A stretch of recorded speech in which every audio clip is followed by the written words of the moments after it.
Alors on va faire fichier nouveau, donc CTRL-N. Vous pouvez remarquer peut-être que par rapport à vous, je suis en français, donc c'est tout simplement qu'à l'installation, au premier démarrage, je lui ai demandé d'être en langue française. Si ça n'est pas le cas chez vous, je vous rappelle que vous pouvez aller dans le menu Settings, Langue, et vous pouvez choisir français, comme ça on est tous au même niveau. Petite chose que l'on va faire maintenant tout de suite, ça va être d'utiliser justement une des nouvelles fonctions qui va concerner la création de patterns. Cette création de pattern, on va venir la faire ici avec l'outil Polygone. Je vais venir ici dans la fenêtre 2D et me rapprocher. Et puis je vais venir dans la pattern 2D, je vais venir ici sélectionner l'outil de création Polygone qui va me permettre de créer une surface de vêtement.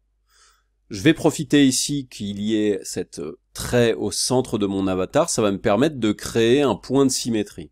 Donc je vais commencer par créer ici un premier point en cliquant et en relâchant. Et ensuite, je vais venir faire un clic droit avec l'outil actif. Et là ici, j'ai un menu contextuel qui s'ouvre, qui est création polygonale. Là, il me donne des informations. Et tout simplement, ce que je vais faire, c'est que je vais venir ici cliquer sur Mirror Creation. Et je lui dis de faire un miroir. Alors attention, regardez ce qui se passe dans la fenêtre quand vous faites les modifications. Vous voyez qu'en local, il me fait un miroir en local par rapport au trait que j'ai fait, et donc il va faire l'opposé de l'autre côté.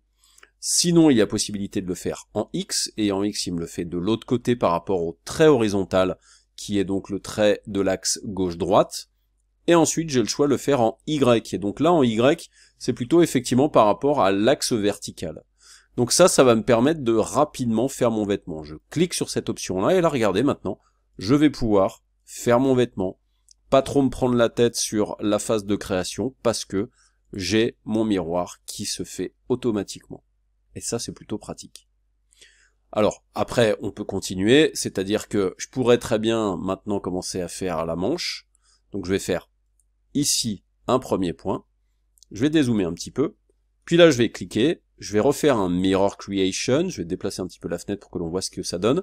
Là je ne me mets pas en local, je pourrais éventuellement me mettre en X par exemple, qui pourrait me permettre voilà, de commencer à créer peut-être les plis d'une manche ou ce genre de choses là. Donc je pourrais tout à fait faire quelque chose comme ça, et venir ici au milieu, et là du coup il m'a fait la création de cette manche là. Et ensuite, j'ai juste à reprendre mon outil, et puis pour montrer le dernier axe, je pourrais très bien, je sais pas, on va faire une espèce de capuche, je clique ici, je vais commencer à venir ici, là, clic droit, miroir local, pourquoi pas, mais effectivement, on va peut-être plutôt le faire en Y, là aussi, et je fais OK. Alors, l'intérêt dans lequel on peut utiliser le miroir local, c'est dans ce cas-là, par exemple, regardez, là, si je fais clic droit et que je fais miroir local, c'est complètement de l'autre côté, et là, ça a un intérêt. Donc là, je pourrais faire, effectivement, ma capuche, comme ça. Après, attention, en fonction, effectivement, de l'axe dans lequel vous allez le créer, là, par exemple, ça pourrait être utile si je suis comme ça, je sais pas, je fais un espèce de truc un peu en travers, en miroir local comme ça, peut-être que là, ça pourrait me permettre de faire quelque chose un petit peu en travers qui peut être utile dans une phase de création. Vous voyez, peu importe l'angle que l'on va mettre, on aura systématiquement donc ce miroir local qui se fera de chaque côté. Donc ça, c'est des choses qui peuvent être assez pratiques. Sachez que ces fonctions-là fonctionnent aussi avec les outils de manipulation. C'est-à-dire, si vous venez sélectionner par exemple, alors je vais me mettre en sélection d'arête, je viens sélectionner un côté ici, si je viens déplacer le côté, regardez ce qui se passe, eh bien le miroir, localement, se déplace aussi. Donc ça, c'est assez pratique.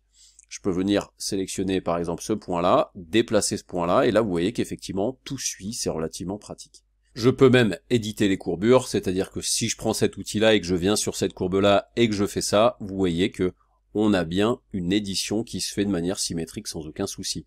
Donc ça peut être extrêmement pratique d'utiliser tout de suite cet outil miroir pour vous permettre de créer rapidement vos vêtements.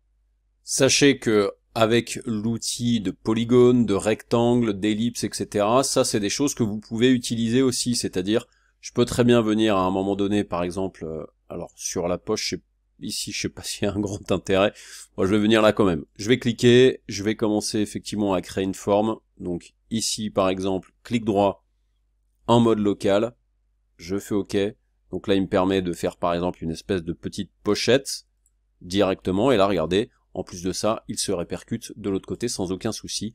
Et ensuite, je peux aller faire les modifications sur ces espèces de petites pochettes sans aucun souci. Donc ça fonctionne avec la création polygonale, mais ça fonctionne aussi avec la création des lignes.